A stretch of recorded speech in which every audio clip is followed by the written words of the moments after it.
Assalamualaikum warahmatullahi wabarakatuh. Untuk semuanya ya, kali ini saya akan menyampaikan tugas tentang review materi kedua PBAK Fakultas Sains dan Teknologi. Yang pertama yakni ada materi dari Dr. Ari Wahyu tentang karakter building. Jadi karakter building ini didasari dari sifat sadar diri. Yang pertama ada sadar diri, yang selanjutnya kedua ada pandai mengambil keputusan, selanjutnya ada kemampuan sifat yang sehat baik jasmani maupun rohani ya, baik, benar, cerdas, kreatif, kerja keras, jujur, tanggung jawab, dan iman takwa. Selanjutnya ada adab yang harus ditekankan lebih daripada ilmu. Selanjutnya, karakter ini dapat dipengaruhi oleh budaya sekitar. Jadi budaya yang berkembang di daerah masing-masing dapat mempengaruhi karakter seseorang, yang tentu jika dalam lingkungan umum ya, kalau misalnya kita di universitas kan dari macam-macam suku dan budaya, jadi akan banyak karakter orang yang berbeda-beda. Selanjutnya ada 4 model strategis untuk membangun karakter ini. Yang pertama yakni ada sumber daya pengetahuan. Jadi kita harus memiliki sumber daya pengetahuan yang baik, benar, dan juga banyak. Selanjutnya ada sumber daya manusia. Jadi dari diri kita sendiri, juga dari orang-orang di lingkungan kita harus baik dan sejalan. Ada dari kelembagaan. Jadi kalau misalnya kita di universitas, lembaga universitas harus mendukung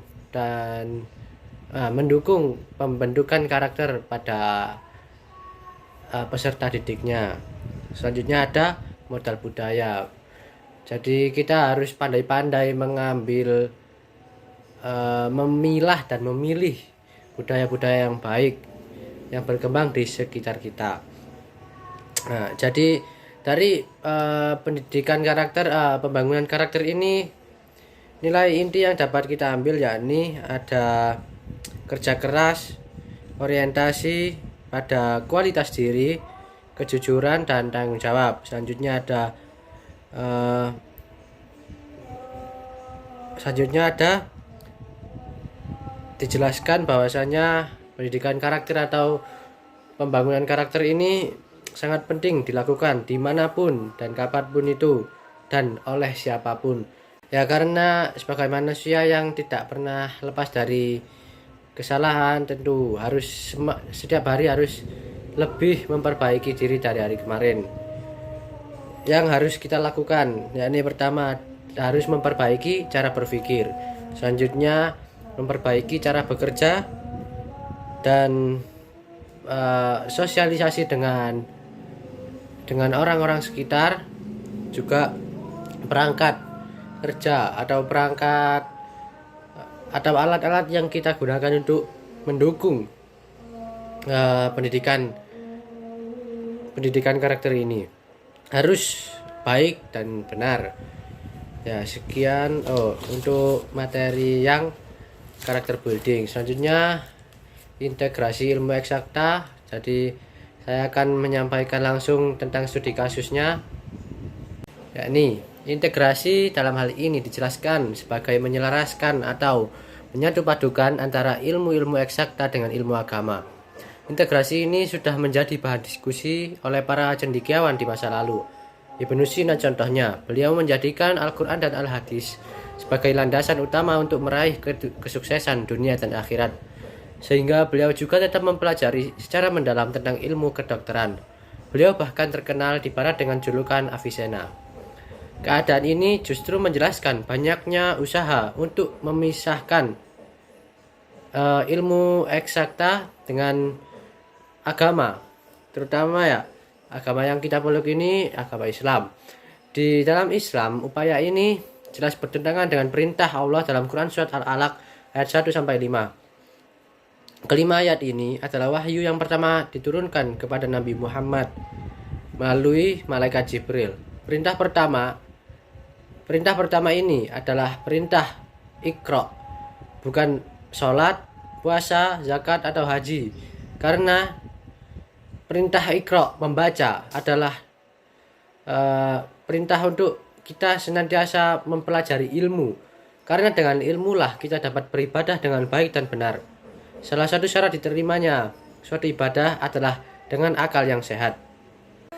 Dari zaman kenabian Muhammad SAW, Islam harus bisa menjadikan para pemeluknya tetap tekun menuntut ilmu, apapun itu, termasuk juga ilmu eksak seperti matematika, fisika, kedokteran, dan lain sebagainya. Menuntut ilmu hukumnya wajib bagi seluruh umat muslim, dengan diawali pembelajaran terhadap ilmu tauhid dan agama yang kuat. Rasulullah Muhammad mengawali dakwahnya yang secara sembunyi-sembunyi dengan mengawali dengan penguatan akidah dan semangat jihad. Jihad dalam artian bersungguh-sungguh, sungguh-sungguh dalam menuntut ilmu, sungguh-sungguh dalam beribadah, dan sungguh-sungguh untuk memegang kuat tauhid yang ada. Dengan dasar ilmu dan tauhid yang kuat, maka akan dapat menghadapi dan menjalani integrasi ilmu ini. Karena dengan ilmu, apapun ilmu itu, Allah akan meninggikan derajatnya, terutama dalam ilmu agama dan tauhid. Dalam Quran surat Al-Mujadilah ayat 11, potongan surat Al-Mujadilah ayat 11, Allah berfirman, yarfa'il a'udzubillahi minasyaitonirrajim, yarfa'illahu alladhina amanu minkum walladhina utul ilma darajat. Allah akan meninggikan derajat orang-orang yang beriman dan berilmu di antara kalian beberapa derajat setelahnya ya. Sekian dari saya. Assalamualaikum warahmatullahi wabarakatuh.